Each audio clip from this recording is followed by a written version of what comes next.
Benvidos a todos y a todas a un nuevo programa de Cinefilia.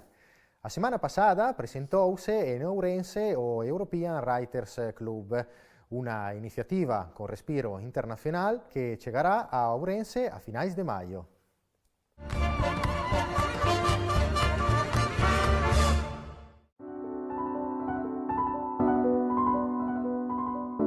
A semana pasada presentáronse as craves e as oportunidades ofertas a través do European Writers Club, un programa europeo do que a Xunta é socia principal e que brindará novas oportunidades internacionais para o audiovisual galego mediante a relación directa de creadores de contidos con ejecutivos de televisión, productoras e distribuidoras de 40 países. No acto de presentación, que contou coa colaboración da Deputación Provincial, estiveron presentes o director da Axencia Galega das Industrias Culturais, Jacobo Sutil, o produtor dinamarqués Thomas Ammertoft, Elisabeth López, directora da División Audiovisual das GAE, e Peter Andermatt, director da Oficina Media España. A guionista galega Gemma Neira, de Bambú Producciones, única profesional española seleccionada polo programa, prestou o seu testemunho a partir da súa experiencia directa nas actividades xa desenvolvidas en Copenhague e Tallinn. European Writers Club chegará a Ourense o 30 de maio e os guionistas galegos poderán participar nas sesións abertas que se desenvolverán na cidade ata o 5 de xuño. Os guionistas elexidos para esta etapa accederán a un espazo de diálogo con creadores de alto nivel doutros países, para afinar e ampliar o potencial das súas propostas e abrilas a unha maior audiencia europea. O venres pasado presentouse en Vigo o libro escrito por Manolo González sobre o pioñeiro do audiovisual galego, José Gil. Imos a ver que tal foi.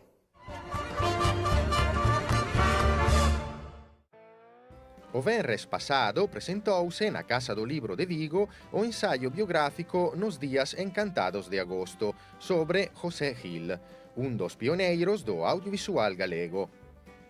Manolo González, historiador e impulsor incansable do audiovisual galego, é autor desta imprescindible publicación, resultado de máis de 30 anos de traballo de investigación, e que rescata unha figura cuxa importancia non logrou todavía a ser recoñecida.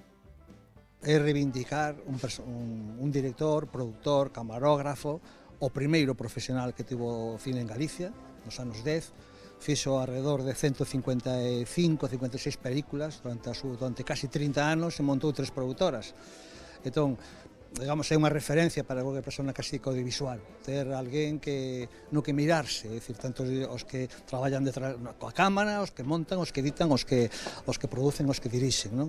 É un referente e penso que está moi ben que traballar sobre os referentes, traballar sobre o pasado e que o pasado de alguna forma nos indique, nos poda valorizar aquilo que facemos no presente, non? En segundo lugar, atoparán a historia dun home no que a vida o atrapa e entón constantemente o personal e o profesional están imbricados. Eu dinlle ese punto para non facer o libro máis ou menos típico académico, universitario, senón un libro humano, está feito co corazón, está escrito co corazón, non está escrito coa cabeza. Para todas as persoas que viven en Vigo, especialmente aquí na provincia de Pontevedra, no sur de Galicia, José Gil é o seu cineasta de toda a súa vida. El amaba profundamente esta cidade, para el Vigo era como o seu espazo, digamos, da alma no que se socializou e do que viviu, no que se enamorou, no que, en fin, no que máis ou menos transcorreu toda a súa vida. E entón, bueno, pois creo que os vigueses deberían de ter no seu corazón ao lado de outros grandes vigueses que tuvo a historia, que deu a historia do século XX, non? Ourense foi o primeiro lugar onde se estableceu, vale? Pero estivo ali, francamente, bueno, pues, máis ou menos uns 4 anos, aproximadamente, só 4 anos, cando ainda non se dedicaba ao cinema, se dedicaba á fotografía. E de feito montou unha fotografía onde fotografiou, pues, bueno, a personaxes moi relevantes da cidade orensana. Teño fotos de Otero Pedrallo de novo, de Vicente Risco, de Pardo Bazán, o enterro de Parada Justel. Hai unhas fotografías moi interesantes que se conservan poucas, pero esas poucas son realmente de moito interés. E logo o problema de Ourense é que ali había un jefe, unha especie de rei da fotografía orensana que era Pacheco, que se encargou de, como lle facía sempre, de facerlle a vida un pouco difícil aos fotógrafos que se instalaban en Ourense, e Gil decidiu marcharse da cidade e buscarse unha ave nova aventura aquí en Vigo, non? Eu levo con este libro, con José Gil dende o ano 86, o sea, nin se sabe, pero non quere dicir que eu estuvera traballando estes anos. A vida tamén a mí me levou por outros camiños, anduven facendo cousas moi distintas, e de cando en vez aparecía un detalle, pero bueno, realmente para facer este libro percorrín todas as filmotecas de América. Estuve en México, en Cuba, en Argentina, en Uruguai, la filmoteca de todas as que hai en España, Valencia, Barcelona, Madrid, Lisboa, remexín en centos de hemerotecas, un personaxe fuxidío, un personaxe que era difícil de atrapar, e aos poucos, claro, as persoas cas que poden entrevistar coñeceron a José Gil de vello, e entón eran uns nenos, a imaxe que transmiten dele é simplemente a dunhos nenos, non? E con todo eso, con todas esas cosas así dispersas e con todos datos imprecisos moitas veces, pois máis ou menos intentei elaborar algo escrito dende o corazón e dende empatía. Na mesa do acto de presentación do libro en Vigo acompañaron a autor a cineasta Gisela Franco, o director e produtor de cine Ignacio Vilar e o realizador Miguel Romero. Nos días encantados de agosto, publicado pola editorial Galaxia, xa está disponible en todas as librerías. Eu o consello que lle dou á xente é que lean o prólogo. Se o remate do prólogo así de pé nunha librería, se o remate do prólogo o libro non lle interesa o personaxe, entón non merquen ese libro, nin o lean, non lle fai falta. Pero se leen ese prólogo e o personaxe lle atrapa, entón estou seguro que todo o libro lle vai a gustar.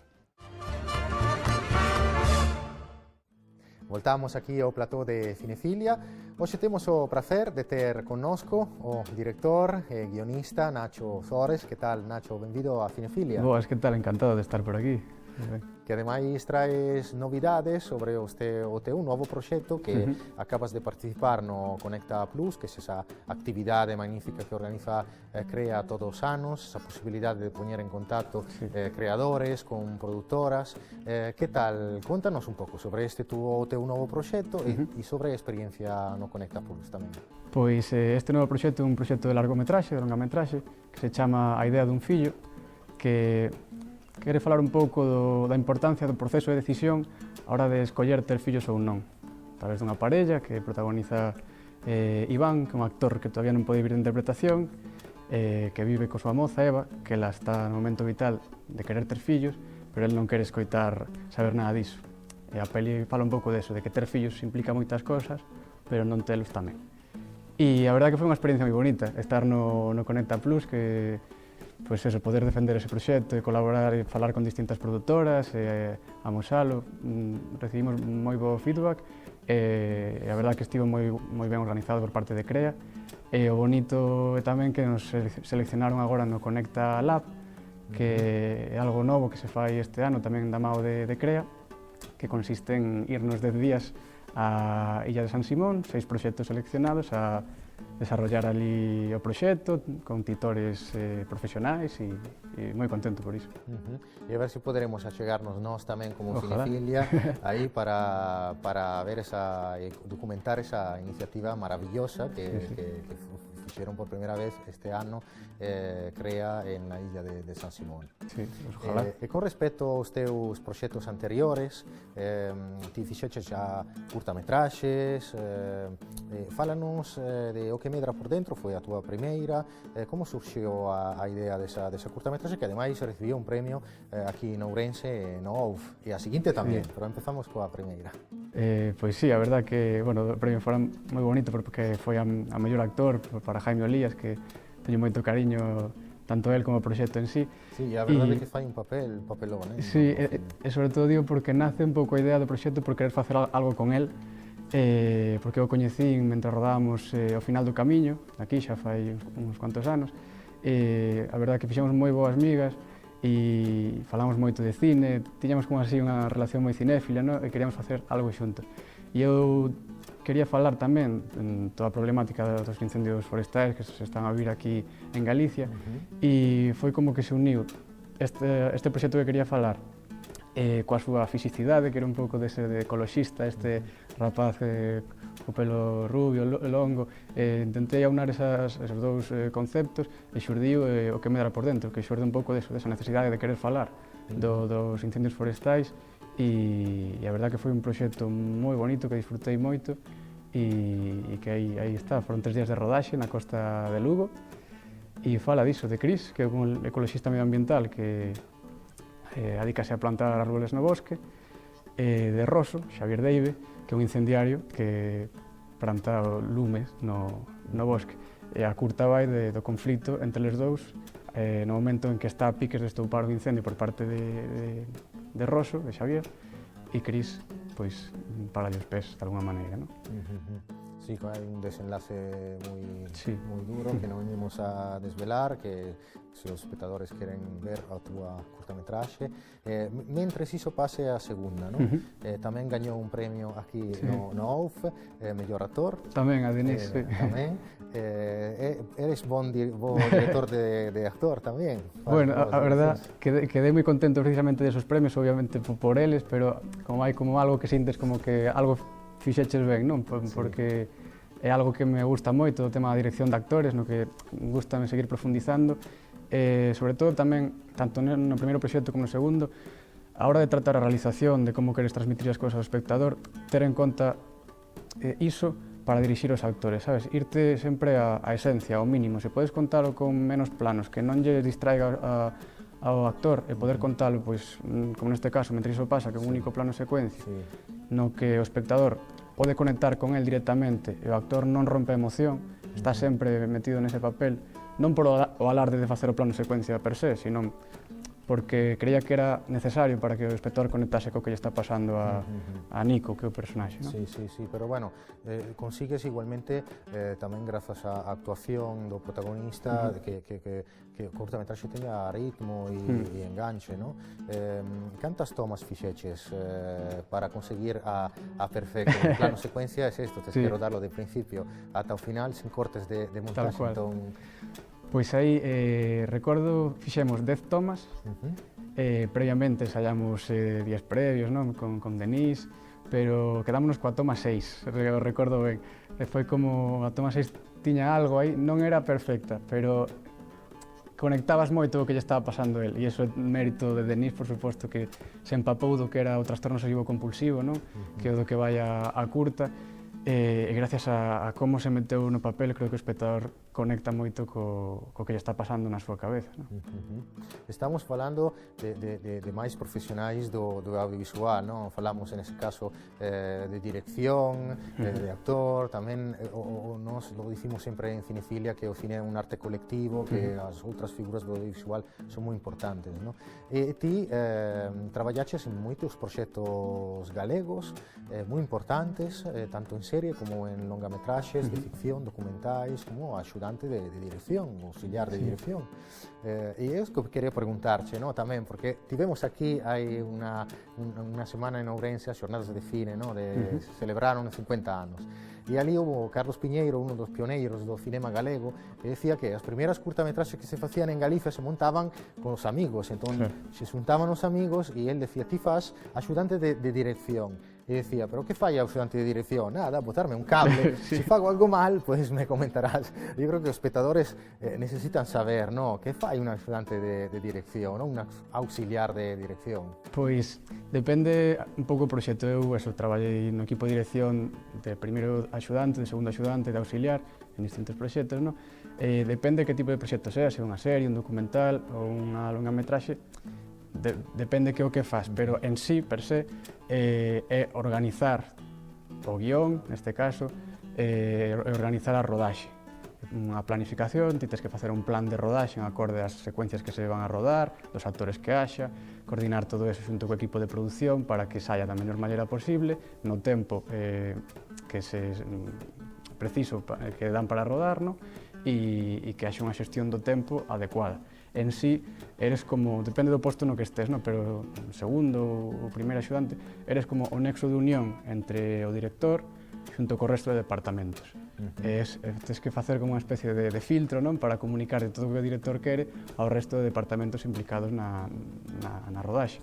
E eu quero entender a profesión como, o sea, non me parece, o sea, un posto moi sufrido porque ten moita carga de presión, do tempo en riba, pero creo que cando se aborda dende ao compañerismo, unha conexión de ir todos a favor do proxecto e de axudar ao director, cando é así e ves que todo flúe ben e que é bonito, que non son só tensións, que é o que lle aporta vida aos proxectos, no? Que lle colles cariño. Bonito. E cando cada un fai tamén o seu traballo e o desenvolve moi ben, non? Se crea como unha sensación, non?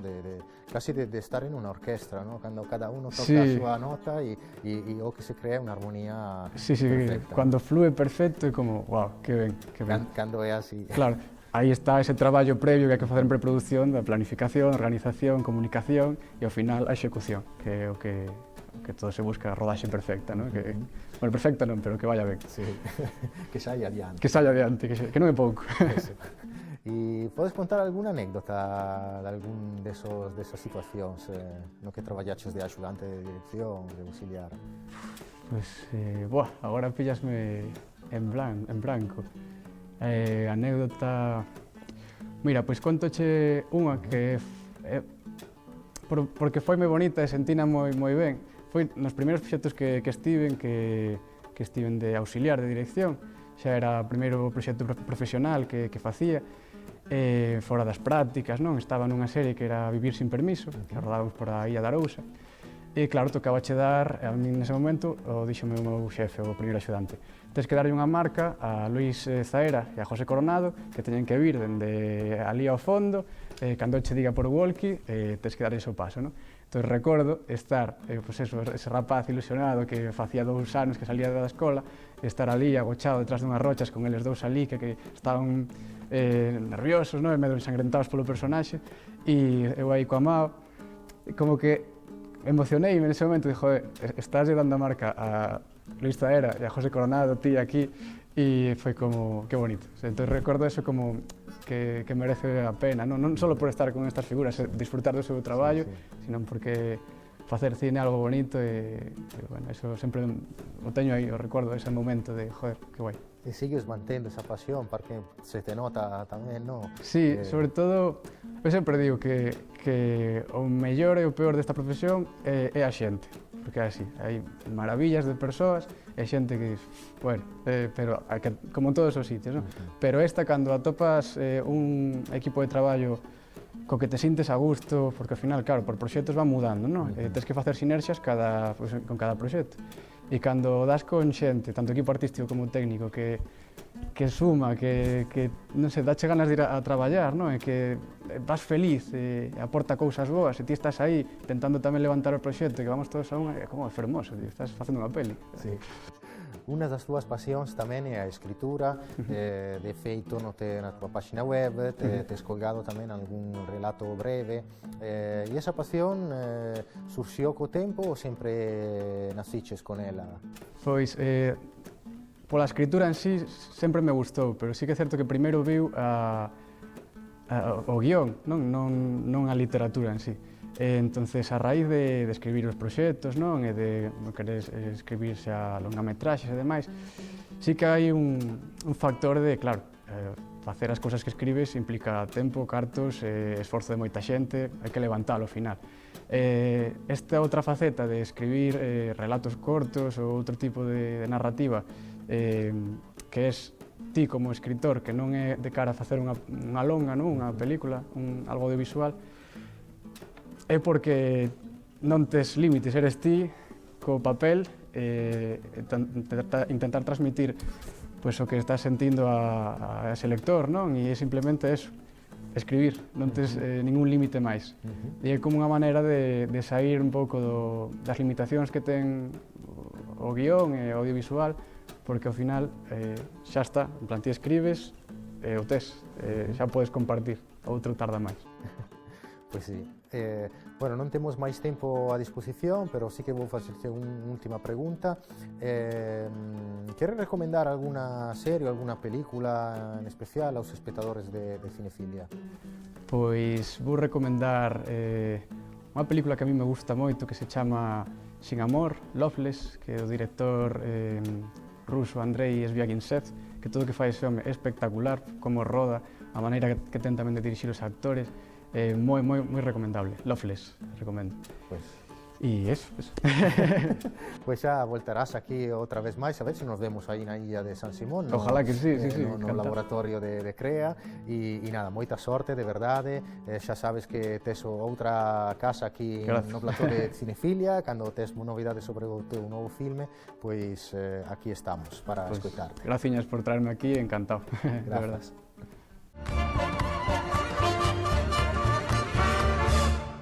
E agora imos a repasar as últimas novidades que chegan dende a carteleira do cinema comercial e as plataformas digitais.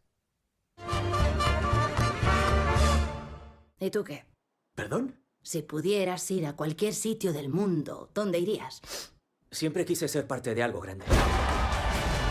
Me encanta esa respuesta. Algo que perdure, que tenga sentido. Algo más importante que la vida. Sí. Chegou a salas de cine Babylon do director de La La Land e Whiplash Daniel Chazelle. O filme é un colossal do exceso e a decadencia, unha película torrencial de máis de 3 horas que acompaña algún personaxe de inspiración real da Hollywood nos anos 20 e 30, na idade de ouro do cine mudo ata a transición ao sonoro. Babylon é un filme escatolóxico como o seu título bíblico e cuns minutos finais cinéfilo feticistas. O cineasta envíanos unha carta de amor por imaxes que resumen máis dun século de historia do cine, a súa esencia material e inmaterial. Babylon é tamén un filme de anécdotas, alguna máis lograda que outra, onde o drama sempre sucumbe a un tono xeral provocador e a un humor desgarrador. En la historia, alzar la vista y decir ¡Eureka! No estoy solo. ¡Ya! ¡Oh! ¡No!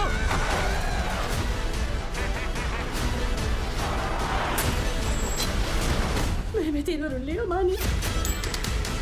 Tenemos que irnos ya. Lo que hago tiene un valor. Creías que esta ciudad te necesitaba. Es más grande que tú.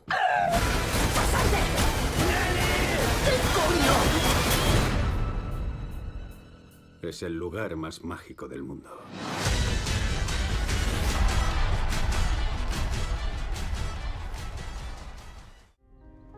Prima di andarsene di casa, mio padre disse a mia madre che ero brutta, che aveva visto adesso nella mia faccia che io non vedevo cosa mi stava succedendo. O director napolitano Eduardo De Angelis levou a Netflix, in formato de serie, a novela homónima de Elena Ferrante, A Vida Mentireira dos Adultos.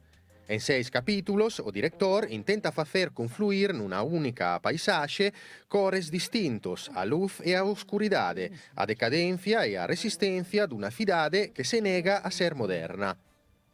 Ambientada na década dos 90 en Nápoles, a serie narra a transición dende a infancia a adolescencia de Giovanna. A búsqueda de identidade da rapaza en realidade é unha excusa para contar as hipocresías nos que están envoltos os adultos, nun espazo vital cheo de contradicións. A Vida Mentireira dos Adultos transmite un magnetismo especial, aínda que estamos diante dunha serie imperfecta, quizáis sobre todo polo intento pouco logrado de superar o localismo por unha mensaxe máis universal. Gustará aos amantes dos dramas familiares que buscan unha linguaxe máis evocadora e menos convencional, mesmos aos que senten unha atracción ambigua por esa cidade tan enigmática, peculiar e única. Vedi Napoli e poi muori.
Moitas grazas a todos e a todas por seguirnos.